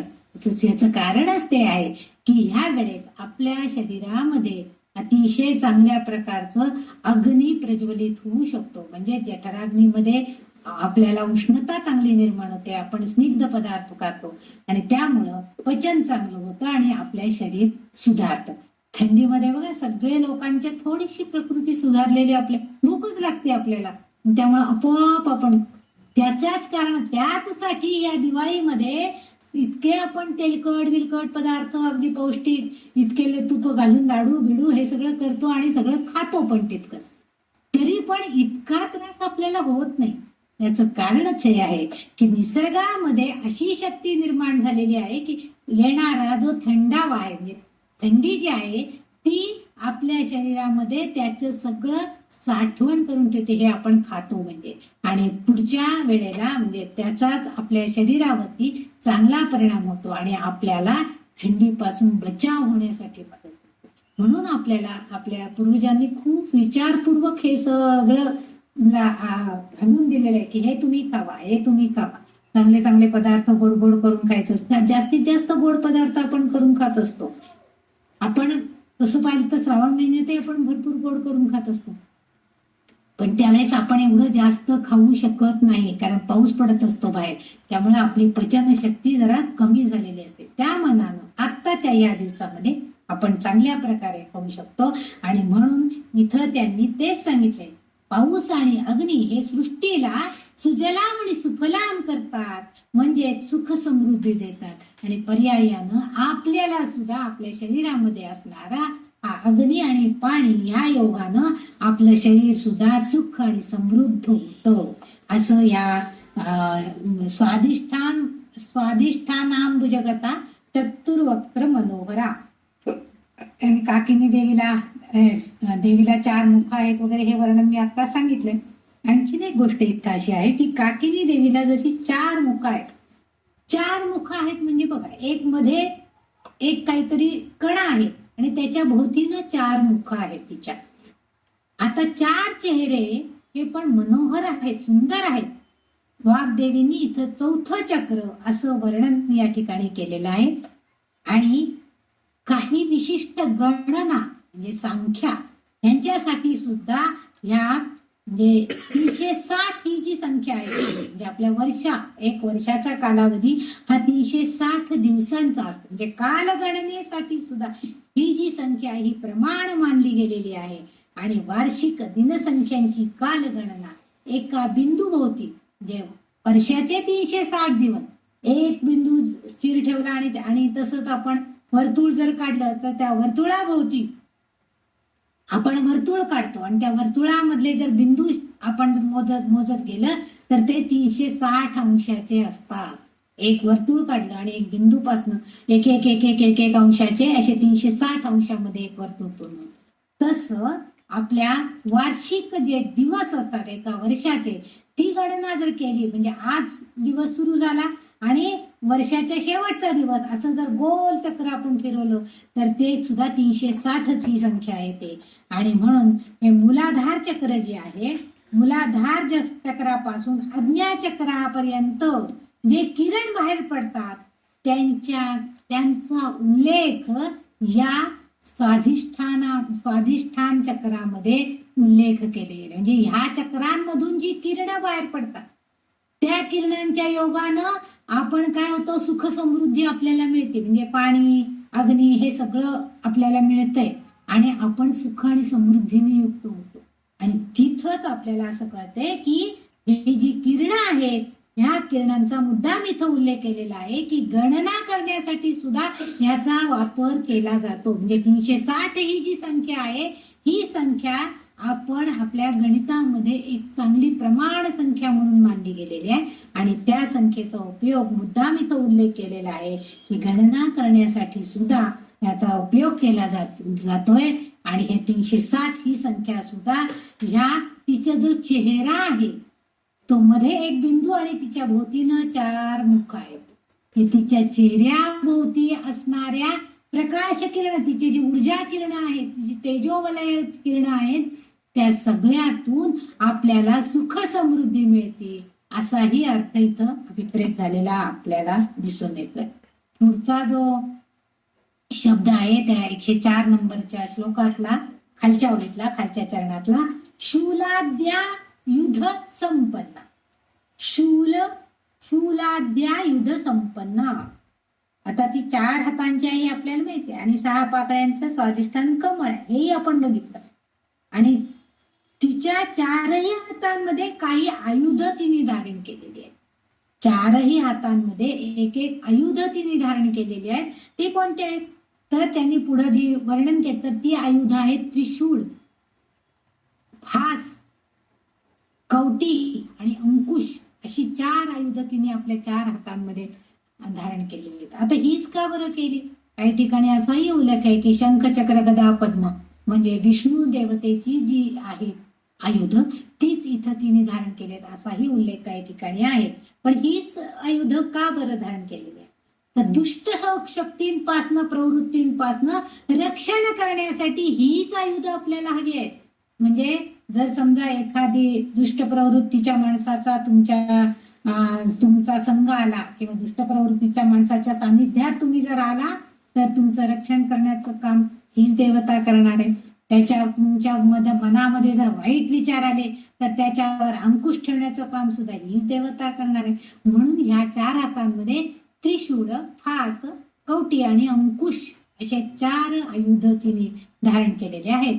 आणि त्याचबरोबर आणि या आयुधांचा उपयोग ती शस्त्रास्त्र म्हणूनच वापर करते. म्हणजे काही शस्त्र जी आहेत ती वापरतात केव्हा, तर दुष्टांचं निर्धारण करण्यासाठी, काही नाश करण्यासाठी, अशी ही आयुध आपल्याला बघायला मिळतात. आणि शंख चक्र गदा पद्म जर आपण म्हटलं तर ती आयुध जरी असतील तरी सुद्धा ती सुद्धा आपल्याला सुख समृद्धी देण्यासाठीच आहे. म्हणजे या आयुधांचा उपयोग सुद्धा म्हणजे ललितांबिका जी आहे ही कशी आहे, तर ही तिच्याकडे धन आहे, धान्य आहे, ऐश्वर आहे, अक्षय विद्या, सर्व काही सद्गुण हिच्याकडे आहे. आणि म्हणून ती पुढे त्यांनी म्हटलेलं आहे की पीतवर्णा ती गर्विता. पीतवर्ण म्हणजे आपल्याला सोपं आहे की पिवळ्या रंगाची म्हणजे सोनेरी रंगाची देवी आहे ही काकिनी देवी. अति गर्विता. आता गर्व माणसाला केव्हा होतो, काल संध्याताई आपल्याला तीन सांगत होत्या की मला माझ्या गुरूंचा अतिशय गर्व आहे, मला अभिमान आहे त्यांचा की त्यांची मी शिष्य आहे किंवा ते माझे गुरु आहेत, हे मला अभिमानास्पद गोष्ट आहे. खरोखरी आपल्याला अभिमान केव्हा वाटतो की जेव्हा खरोखरी चांगल्या सद्गुणांचं आपल्याला माहिती मिळते किंवा जेव्हा जे सद्गुण आपल्याला आहेत, आपल्याकडे आहेत, आपल्या सानिध्यात आहेत, आपण त्यांच्या सानिध्यात आहेत, हे जेव्हा असतं तेव्हाच आपल्याला अभिमान वाटतो. आता आपण सांगतोच की हा नाही आमचा ग्रुप आहे ना खरोखरी चांगला आहे, सगळे एकापेक्षा एक हुशार आहेत, अभ्यास करणारे आहेत, चांगले आहेत, आमचा ग्रुप अगदी चांगला आहे, म्हणून आम्ही भगवद्गीता ग्रुप किंवा ज्ञानाची देवाणघेवाण ग्रुप हा आमचा अतिशय चांगला ग्रुप आहे, याचा मला अभिमान आहे की मी त्या ग्रुपमध्ये सामील आहे.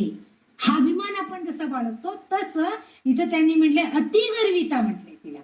आता गर्व करायचं म्हणजे आपण म्हणतो फार गर्विष्ठ आहे अशा अर्थानं नाही. काय गर्व करतोय तो, कारण तिच्याकडं सगळं आहे, धनधान्य आहे, ऐश्वर्य आहे, विद्या आहे, चांगले गुण आहेत, अक्षय आहे, सगळं ते अक्षय म्हणजे सदैव आहे, म्हणजे कधी आहे कधी नाही असं नाही आहे, सदैव तिच्याकडे ते गुण आहेत. आणि त्यामुळं त्याशिवाय तिचे चतुर्मुख मनोहरा म्हटले, तिचे चतुर्वक्त्र मनोहरा, सुंदर असं सौंदर्य सुद्धा तिच्याकडे, म्हणजे तिच्या चेहऱ्याकडे पाहिल्यावर मन आकृष्ट होतं, तिचं मनोहारी रूप आपल्याला बघायला मिळतं.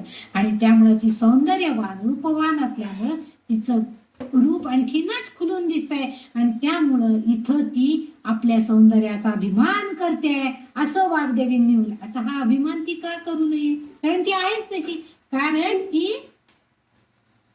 अभिमान करण्यासारखी आहे, तिच्याकडे सगळ्या गुणांनी युक्त ती आहे. आणि ललितांबिकेकडे सुद्धा ते गुण आहेतच. आणि आपल्या ललितांबिकेला पण ती अभिमान करत नाही.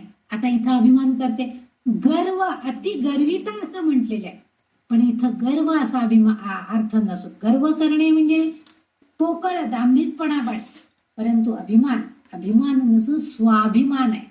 माझ्याकडं हे आहे, हे माझे गुरु आहेत असं जेव्हा आपण सांगतो की आमच्या सध्या ते आमच्या गुरु आहेत, हे स्वाभिमानानं सांगतो, म्हणजे आपल्याला त्याचा अभिमान वाटतो. हे जे आहे, ही जी आहे हे इथं आहे, म्हणजे ह्यामध्ये अतिगर्विता हा गर्व आहे, हा अभिमान आहे तिथं. म्हणजे ह्या योगिनींना अशा तऱ्हेचा अभिमान आहे. आणि ललितांबिका मात्र काय सांगते, तिने मागच्या एका श्लोकामध्ये त्यांनी निर्मदा म्हटलेलं आहे. मागील एका श्लोकाच्या नामामध्ये निर्मदा म्हणजे तिला मद नाहीये, गर्विष्ठपणा नाहीये, मद नसलेली आहे असा तिचा उल्लेख आहे. म्हणजे तिच्याकडे खरं तर सर्व आहे, धन धान्य ऐश्वर्य आणि सगळं अक्षय विद्या, सर्व सद्गुण, सगळं तिच्याकडे आहे, पण त्याचा अभिमान ती कधी करत नाही. पण ते तिच्याकडे आहे म्हणून ती स्वाभिमानी मात्र जरूर आहे.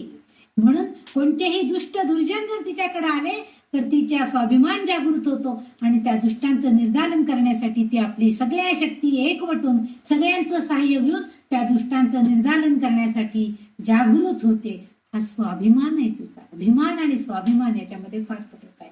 आणि म्हणून तिच्याकडे सर्व काही आहे आणि सर्व काही तिच्याकडे आहे आणि सर्व काही तिच्यापासूनच मिळतं हे जे आहे, पण ती त्याचा गर्व मात्र कधीच करत नाही. ही शक्ती त्या योगिनीलाही ती प्रदान करते. म्हणजे आपल्या ज्या सहाय्यक योगिनी आहेत त्यांना सुद्धा ललितांबिका सगळ्या या शक्ती प्रदान करते. आणि त्यामुळं स्वाभिमानी, अभिमानी, गर्विष्ठ आहे असा उल्लेख या वाग्देवता तिचा करत आहेत. कारण त्यांना स्वाभिमान वाटतंय की ललितांबिकेनं आम्हाला या सगळ्या गोष्टी दिलेल्या आहेत. मग का त्यांनी स्वाभिमान करू नये? अतिगर्विता, अतिशय स्वाभिमान आहे मला की मला हे त्या देवांनी दिलेलं आहे, हे माझ्या गुरूंनी मला बहाल केलेलं आहे. ह्याचा स्वाभिमान निश्चितपणे आपण बाळगत असतो. या देवतेनं मला हे दिलेलं आहे, मला ह्या तिचा आशीर्वाद आहे, माझ्या गुरूंकडनं मला हे नाम मिळालेलं आहे. हे जेव्हा आपण स्वाभिमानानं सांगू, म्हणजे हा जो अभिमान आहे हा आपल्याला इथं अपेक्षित आहे. आणि वाग्देवतेनी म्हणूनच इथं अतिगर्विता असा उल्लेख या देवीचा केलेला आपल्याला दिसून येतो. आता पुढचं जे श्लोक आहे, आणि ही त्रिशूळ पाश वगैरे म्हणजे मी मगाशी सांगितलं ही स्वाधिष्ठानांबुज असं दे, स्वाधिष्ठान असं जे चक्र आहे याच्यामध्ये, म्हणजे आता आपण एक एक एक एक चक्र पुढं पुढं पुढं जात आहे. इथं आता 4 महिन्याचं हे बालक झालेले, अवयव यायला लागलेले. आता पुढच्या ह्याच्यामध्ये पुढच्या श्लोकामध्ये म्हणजे अजून ती 4 महिन्यातच आहे. आता ह्या पुढच्या श्लोकामध्ये आणखीन ती कशी आहे, आता तिचं आणखीन तिचं स्वरूप कसं आहे ते सांगायचा प्रयत्न आता वाग्देवता करतायत. काय म्हणतायत त्या? मेधोनिष्ठा मधुप्रीता बंधिन्यादी समन्विता दध्यन्ना सक्त हृदया काकिनी रूपधारिणी. म्हणजे मी काकिनी हे नाव आधीच सांगितलं होतं, परंतु ह्या स्वाधिष्ठान चक्रामध्ये असणाऱ्या या योगिनीचं नाव काकिनी आहे असं त्यांनी आत्ता इथं आपल्याला सांगितलेलं आहे. मेधोनिष्ठा, आता मनुष्य नेहामध्ये चरबी नावाचा एक प्रकार असतो. आपण म्हणतो ना चरबी आहे फार त्याला, म्हणजे आपण म्हणतो फार चरबी चढली आहे, म्हणजे काय, तर आपण स्ट्रॉंग झालो तर आपल्याला स्थूल देह होतो आपला. तर हे जे आहे म्हणजे आपल्या देहामध्ये देहाची चरबी किंवा देहामध्ये मौसल भाग वाढण्यासाठी जी देवता आहे ती देवता म्हणजे ही आपली काकिनी देवता आहे. आणि ही चरबी आपल्या त्वचेखाली असते, म्हणजे हा त्याचा 4था थर असतो आपल्या शरीरापासून, म्हणजे रक्त, मांस, कातडी आणि नंतरची चरबी असा हा 4था थर आहे. म्हणून या चक्राचा उल्लेख 4थे चक्र म्हणजे स्वाधिष्ठान चक्र हे 4थे चक्र म्हणून उल्लेख केलेला आहे. आणि आणखीन एक इथं उल्लेख असा आहे मेधोनिष्ठा.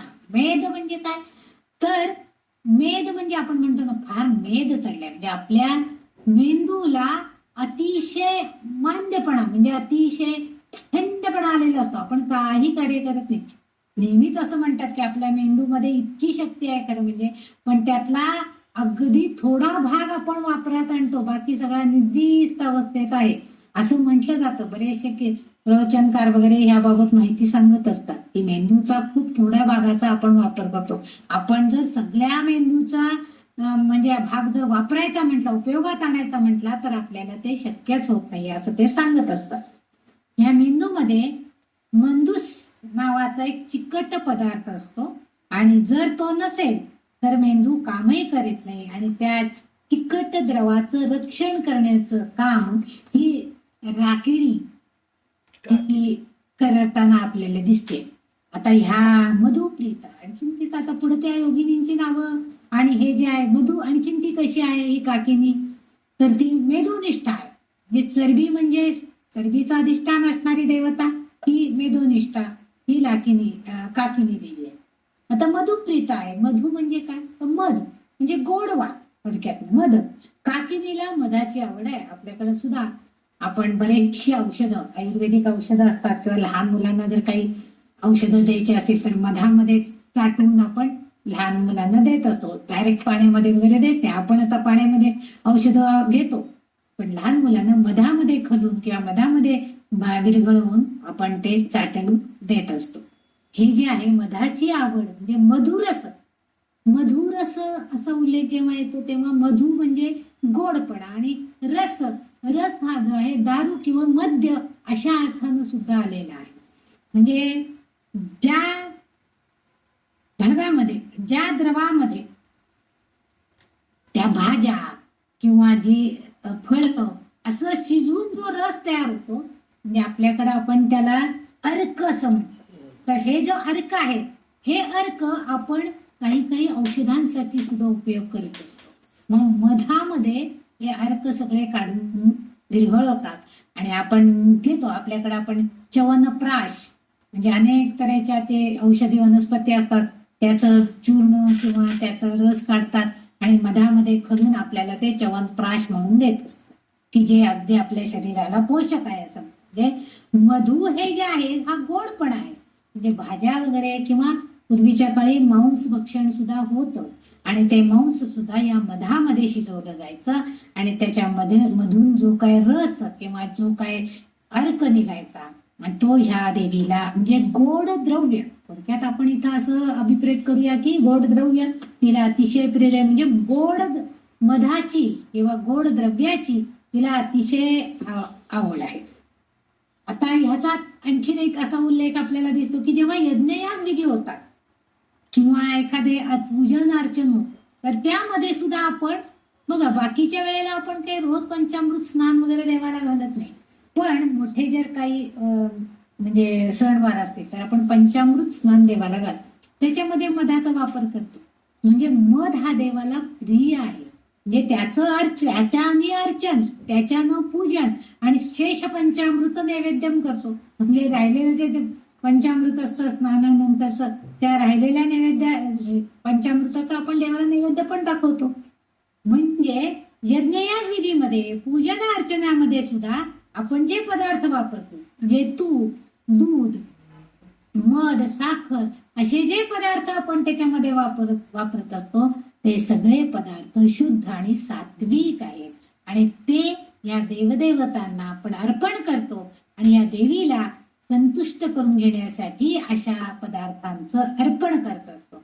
आणि मध हे आपल्या शरीराला, आपण इतर वेळेस पंचामृतामध्ये काय 2-4 थेंब मध आपल्या पोटात जात असेल, तसं आपण रोज चमचा मध खातो का? आता काही जण औषध म्हणून मध पाणी किंवा लिंबू पाण्यामध्ये मध घालून थोडस असं घेणारे आहेत लोक, नाही असं नाही. तेही आता आपल्याकडे पुष्कळ जागृती झाली आपल्या शारीरिक गोष्टींची, म्हणजे आपलं शरीर तंदुरुस्त कसं ठेवायचं याविषयी बरेच जागृती झाल्यामुळे आपण हे करतो.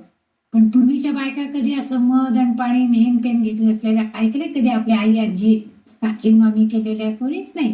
म्हणजे परंतु आपल्या शरीराला हा जो पोषक द्रव्य देण्याचं काम हा मध करत असतो आणि म्हणून ह्या देवतेला, या काकिनी देवीला मध अतिशय प्रिय आहे. म्हणजे गोड पदार्थ तिला हवाय. आता गोड हवंय म्हणजेच काय? माया आहे. गोडी म्हणजे माया आहे एक प्रकारची, म्हणजेच तिला माया हवी आहे. म्हणजे तुमच्यामध्ये आपली ललिता देवी जी आहे ही गोडपणा देण्याचं कार्य करते ह्या आपल्या योगिनींच्या मार्फत, आणि तीच माया, तीच गोडी आपल्यामध्ये, आपल्या नात्यांमध्ये, आपल्या संबंधांमध्ये, आपल्या स्वभावामध्ये येण्यासाठी हे सगळं देण्याचं काम या काकिनी स्वरूपामध्ये येऊन ही आपल्याला सांगते. आपल्याला ललिता देवी सुद्धा हेच गोष्ट सांगते की तुम्ही तुमच्या स्वभावामध्ये गोडी आणा, तुमच्या संभाषणामध्ये गोडी आणा. आपण मायेनं दुसऱ्याचं करायला शिका, मायेनं दुसऱ्याला द्यायला शिका. द्यायचं म्हणजे पटकन येऊन कपशी आदळून जायचं हे उपयोगाने, तेवढं मायने हे घ्या असं म्हटलं तर त्या माणसाला पिणाऱ्याला बरं वाटतं. नाहीतर कपशी टेबलावर आदळायचं आणि जावा प्या जावा, असं नाहीये. ही जी माया आहे, आपण जितक्या मायेनं केलं तर पुढच्याला सुद्धा बरं वाटत असतं. म्हणून अशी माया, अशी गोडी आपल्याला प्रदान करण्याचं काम ही काकिनी योगिनी जी आहे ही करत असते. पुढचा जो शब्द आहे म्हणजे मेधोनिष्ठा झालं, मधुप्रीता झालं. प्रीता म्हणजे आवडीने, जिला आवडते. मधुप्रीता म्हणजे मध आवडतं आहे असं, मधु जिला प्रिय आहे अशी. बंधिन्यादी संबंध, आता बंधिन्यादी संबंधी काकिनी ही योगिनी जी आहे ही बंधिनी नावाची ज्या देवी आहे, बंधिनी जे तिच्या परिवारामध्ये ज्या देवी आहेत त्या बंधिनी, आणि त्या म्हणजे तिचं जे आपण मगाशी बघितलं की पाकळ्यांचं कमळ आहे आणि तिच्या भोवतांचा तिचा परिवार आहे, तर त्या परिवारामधल्या ज्या देवता आहेत, 8 नाही 6 पाकळ्यांचं, तर ह्या कमळाच्या ज्या पाकळ्या आहेत त्या प्रत्येक पाकळीवरती एक अध्यक्षस्थानी असणाऱ्या देवता आहेत. त्याच्यामध्ये बंधिनी आहे, त्याच्यानंतर यशस्विनी आहे, रमा आहे, लंबोष्टी आहे, नंतर भद्रकाली आहे, महामाया आहे. अशा या 6 देवदेवता आहेत आणि त्या सहाय्यक देवतांनी तिला घेरलेलं आहे. म्हणजे त्या 6 पाकळ्यांवरती ह्या एक एक एक देवी देवता योगिनी बसलेल्या आहेत आणि ह्या योगिनींच्या द्वारे ती आपलं कार्य पार पडत असते. आणि पुढचा जो शब्द येतोय माता पुढचा त्याच्या खालच्या ओळीला म्हणजे दुसऱ्या चरणामध्ये दद्धन्ना सत्तहृदया. आता आपल्याला मागच्या याच्यामध्ये सांगितलं की स्वाधिष्ठान चक्रामध्ये ती कुठं कुठं आहे ते सगळं आपल्याला सांगितलं. चरबीमध्ये ती आहे आणि ती चरबीमध्ये ती स्थित असताना ते चांगल्या प्रकारे वाढ व्हावी म्हणून काय करायचंय, दधी दध्य अन्न सत्ता हृदय असा शब्द. दधी म्हणजे दही, अन्न म्हणजे भात, आसक्त म्हणजे ज्याला मनापासून आवडते, आसक्ती आहे म्हणजे काय मनापासून तिला जी आवड आहे तो म्हणजे तिला दही भात प्रिय आहे. आपण समजा कितीही काहीही जरी समजा आपण खाल्लेलं असलं तरी आपण म्हणतो थोडंसं दहीभात तरी खावा. आपल्याकडे पद्धत आहे की दहीभात म्हणजे काय, शांती. म्हणजे आपल्या पोटालाही शांती, मनालाही शांती मिळते. कितीही जेवण झालेलं असलं तरी आपण म्हणतो ना अहो शेवटच्या वेळेस दहीभात घ्या. आणि मग आपल्या आजी किंवा आईला सांगायचं अगं सासरी संपन्नता येते किंवा माहेरी संपन्नता येते असं काहीतरी कारण सांगितली जायची. म्हणजे त्याच्या पाठीमागं कारण काय तर आपल्या पोटामध्ये सुद्धा दही आणि भात हे खाल्ल्यामुळे एक प्रकारची शांतता निर्माण होते. म्हणजे आपल्या शरीरामध्ये असणारे जे अन्न घटक आहेत त्या सगळ्यांचं पचन चांगल्या प्रकारे व्हावे आणि तेच हिला पण प्रिय आहे. दहीभाताची तिला आवड आहे, तिला दहीभात प्रिय आहे म्हणजे शांती प्रिय असणारी अशी ही देवता आहे. स्वाधिष्ठान चक्राची ही प्रमुख देवता आहे. का अन्न सत्ता हृदया, हृदयापासून म्हणजे मनापासून तिला दहीभात आवडतो. काही काही जण असतात बघा कितीही काही जेवण होऊ दे पण शेवटी दहीभात खाल्ल्याशिवाय ते उठतच नाही. बाकीचं कितीही गोड खाऊ दे. मग काही जण म्हणतात आज बासुंदी खाल्ली आज कसं काय दहीभात खायचा, नको बाबा म्हणून काही काही जण सोडतात. पण काय म्हणतात काही नाही शेवटचा घात दहीभात खाल्ल्याशिवाय पोट भरणारच नाही, खाणारच नाही. म्हणजे ही जी दहीभात खाणं जे आहे हे म्हणजे आपल्या मनाला शांती देण्यासारखं आहे. म्हणून दहीभाताला अतिशय महत्व आहे आणि शांती देणार त्याचबरोबर पवित्र असं आहे. दुधापासून बघा काही प्रकारचे बॅक्टेरिया वाढवून आपण दही तयार केलेलं असतं पण ते खूपच असं गोड आणि शांत असतं, चवीला मधुर असतं. म्हणजे त्याच्यामध्ये सगळ्या चवी असतात, आंबट गोड अशा सगळ्या चवी असतात त्याच्यामध्ये. म्हणजे आपल्याला ते आवडणारं आहे. जसं देवीला आवडतं तसं आपल्याला सुद्धा आवडतं. काही जण न खाणारे आहेत पण तरी सुद्धा शक्यतो असं होत नाही. दहीभात खाणारे सगळे लोक अतिशय शांत प्रवृत्तीचे सुद्धा असतात. आणि ही काकिनी देवी जी आहे पुढच्या तिने शब्दामध्ये काकिनी रूप धारिणी आणि अशा प्रकारे तिने काकिनी स्वरूपाचं रूप धारण केलेलं आहे. ही माता या स्वरूपामध्ये आहे. आता 4थ्या महिन्याच्या शिशूचं ती आता इथं रक्षण करताना आपल्याला दिसते. म्हणजे एक एक चक्राचा अभ्यास करत असताना आपल्याला ते एक एक महिन्याच्या गर्भाची वाढ होताना दिसते आणि तिथं त्या स्वरूपामध्ये त्या शिशूचं, कारण आता त्याला बारीक बारीक अवयव येऊ लागलेले आहेत आणि त्या अवयवांचं रक्षण करणं योग्य प्रकारे. कल्पना करा त्या बारीक हात निर्माण होणं, हाताला 4-5 बोट निर्माण होणं, चेहरा निर्माण होणं, कान निर्माण होणं, किती बारीक सारी गोष्ट. आणि शरीरातलं जंजाळ तर काही विचारायचंच नाही. किती प्रकारच्या नाड्या आणि किती प्रकारचं काय, म्हणजे खरोखरी भगवंताची लीला म्हणतो ना आपण, अगाध आहे. एका बारीकशा बिंदूपासून एवढा मोठा देह तयार करायचं, त्या शिशूचं वाढ करायची आणि त्या सगळ्याचं रक्षण करण्याचं काम या देवता, योगिनी देवता ज्या आहेत त्या करतायत. आणि म्हणून इथं आपल्याला ही काकिनी रूप धारिणी स्वरूपाची अशी ही अंबा माता आई आहे, माता आहे. त्यामुळं आपल्या बालकाचं चांगल्या प्रकारे रक्षण करण्याचं काम ही काकिनी स्वरूप असणारी काकिनंबा असं तिला म्हटलेलं आहे. अशा तऱ्हेनं या स्वाधिष्ठान चक्राच्या प्रमुख देवता असणाऱ्या या काकिनी देवीचं आपण माहिती करून घेतलेली आहे. आणि इतर देवता ज्या आहेत त्या देवता तिच्या परिवारामध्ये राहतात, त्यांच्या सहाय्यानं ती आपलं कार्य पार पाडताना आपल्याला दिसते. तिचं स्वरूपाचं वर्णन त्यांनी केलंय तेही आपण बघितलं. जे वाग्देवतांनी अतिशय विचारपूर्वक या सगळ्याचा उल्लेख या आपल्या ललिता सहस्रनाम स्तोत्रामध्ये उल्लेख केलेला आपल्याला दिसून येत आहे. म्हणजे त्यांच्याही विद्वत्तेचं कौतुकच आहे खरोखरी, की त्यांनी किती विचारपूर्वक ह्या सगळ्या गोष्टींचा उल्लेख इथं केलेला दिसतोय. आणि या ज्या 64 योगिनी आहेत त्या सगळ्या योगिनींचं एक एक एक एक स्वरूप आपल्याला इथं बघायला मिळतं. त्यांची नावं पण आपण बरेचशी नावं जरी आपल्या लक्षात नाही राहिली तरी सुद्धा त्या योगिनी स्वरूप आहेत. त्यांच्यामध्ये एक एक शक्ती प्रधान आहे आणि त्या शक्तीच्या द्वारे त्या आपल्या भक्तांचं रक्षण करतायत. ह्यानुसार ललितांबिका आपल्याला अशा प्रकारे आपल्या भक्तांचं रक्षण करताना दिसते. अशा तऱ्हेनं 105 श्लोकापर्यंत आपण आज अभ्यास केलेला आहे. थोडीफार माहिती मला जी कळली ती मी सांगण्याचा प्रयत्न केलेला आहे. इथं आपण थांबूया आणि त्या ललिता देवीच्या चरणी हे सगळं मी समर्पण करते. जे मला सुचलं समजलं ते सांगण्याचा मी प्रयत्न केलाय. मला जे काही कळलं नाही ती माझी चूक आहे, पण जे काय तिच्या कृपेनं मला सांगावं वाटलं ते सांगण्याचा मी प्रयत्न केलेला आहे.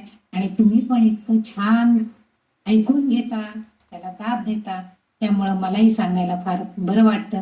आता उद्या आपण पुढच्या 5 श्लोकांचा शक्यतो प्रयत्न करते मी त्या 5 श्लोकांचा सांगण्याचा, कारण तेवढं लवकर संपेल तितकं बरं आहे आपल्या दृष्टीनं. प्रयत्न तर करूया.